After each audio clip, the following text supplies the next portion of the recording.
जो ये हरकत की थी उसे देखकर सिर्फ केसर ही नहीं बल्कि शीबा और अनिरुद्ध भी उतने ही हैरान थे। गुंजन आखिर इस घर में कर क्या रही थी? वीर केसर के साथ ऐसा करने की सोच भी कैसे सकता है?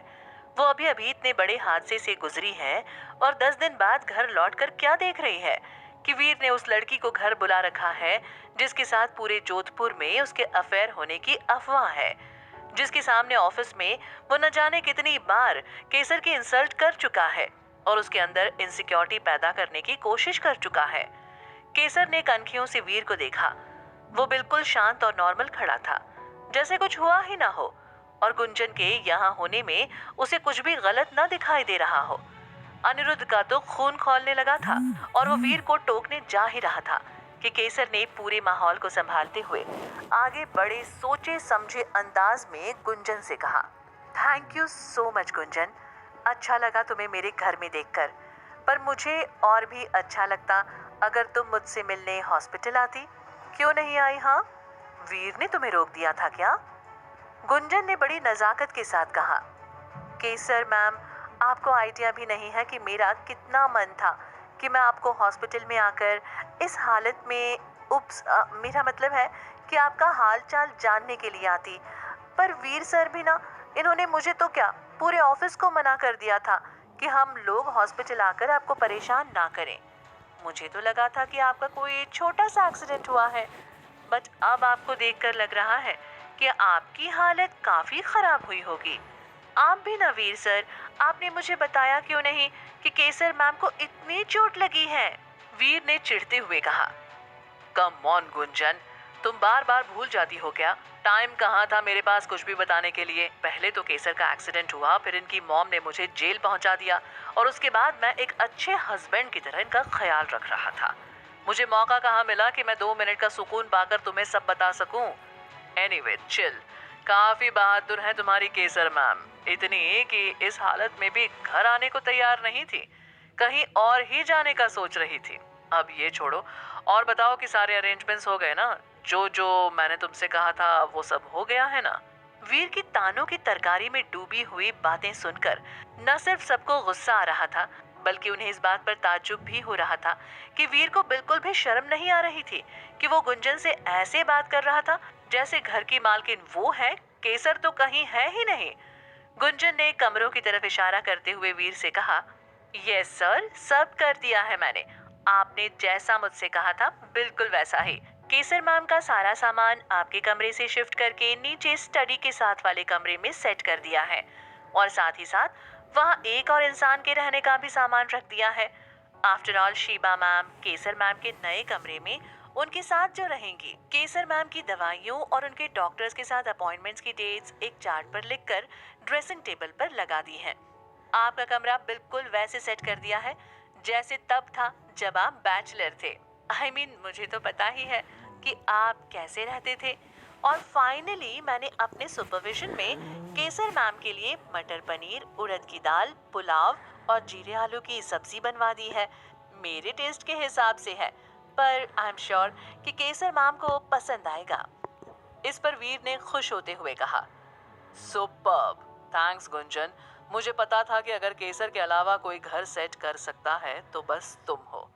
एनीवे, अब तुम ऑफिस जाओ और हम शाम को कॉफी पर मिलते हैं। मुझे तुम्हारे साथ शास्त्री नगर वाले प्रोजेक्ट की डिटेल्स भी डिस्कस करनी है। श्योर सर, शाम को मिलते हैं फिर। Bye Kesar ma'am, bye Sheeba ma'am, bye Aniruddh, ये शर्ट तुम पर काफी सूट कर रही है।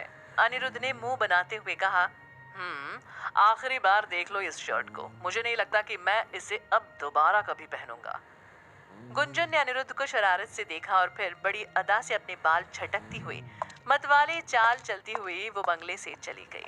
गुंजन के जाने के बाद पूरे हॉल में 1 मिनट के लिए सन्नाटा था और वहां की हर नाराज नजर वीर को ऐसे घूर रही थी जैसे उसने न जाने कितना बड़ा जुर्म कर दिया हो।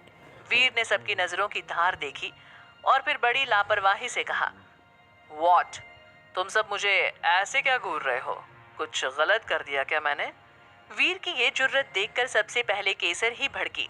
वीर को घूरते हुए केसर ने तंज कसते हुए कहा, ऑफ कोर्स वीर, मैं तुम्हारा प्रॉब्लम समझ सकती हूँ।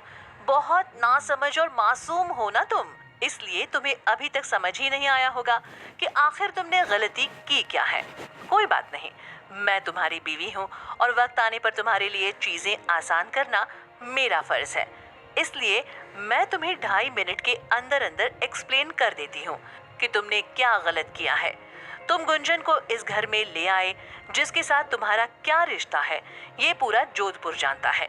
वो लड़की इतने हक से, इतनी बेशर्मी से इस पूरे घर में घूमी क्योंकि उसे तुम्हारी शय है। उसने मेरी इतनी बेइज्जती की क्योंकि वो जानती है कि केसर मैम को नीचा दिखाएगी तो उसके वीर सर फूले नहीं समाएंगे। यहाँ तक तो फिर भी ठीक था वीर, क्योंकि हमारा ऐसा रिश्ता है ही नहीं कि मैं तुम्हें बेवफाई से रोक सकूं। पर गुंजन के सामने इस घर की और हमारी शादी के राज खोलकर तुमने अपनी और मेरी इज्जत की धज्जियां उड़ाई है ना, उसके लिए मैं तुम्हें माफ नहीं कर सकती। गुंजन कौन होती है ये जानने वाली कि अब हम अलग कमरे में रहेंगे।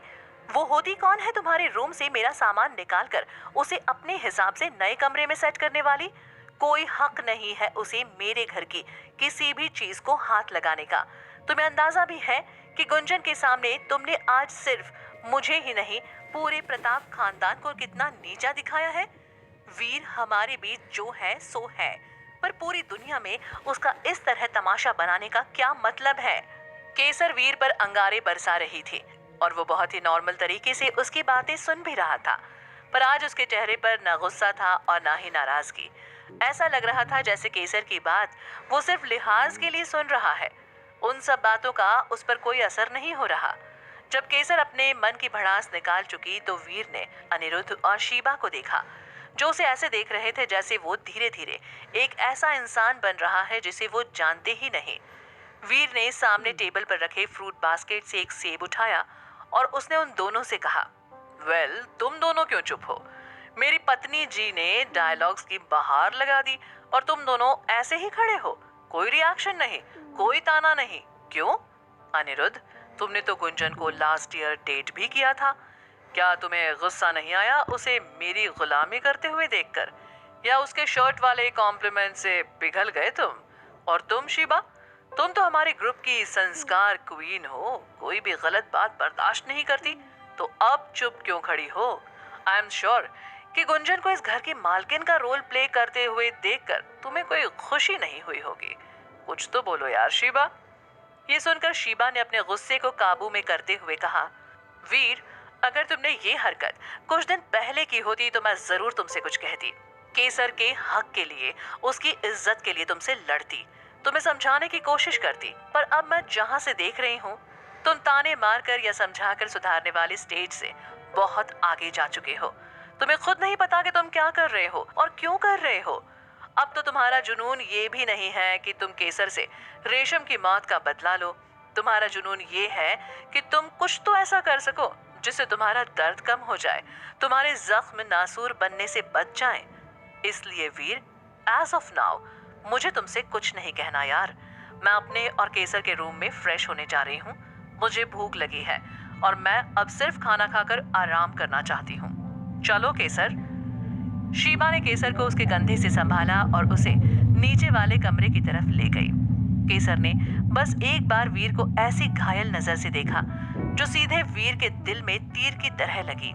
वीर जानता था कि गुंजन को अपने घर में देखकर केसर कितनी हर्ट हुई है और शायद केसर की नजरों में वीर और भी गिर गया हो, पर वीर को केसर को हर्ट करने के लिए, नीचा दिखाने के लिए ये करना था और उसने किया, इस उम्मीद में कि शायद ऐसा करने से उसके दिल और दिमाग में लगी आग को शायद कुछ सुकून आ जाए।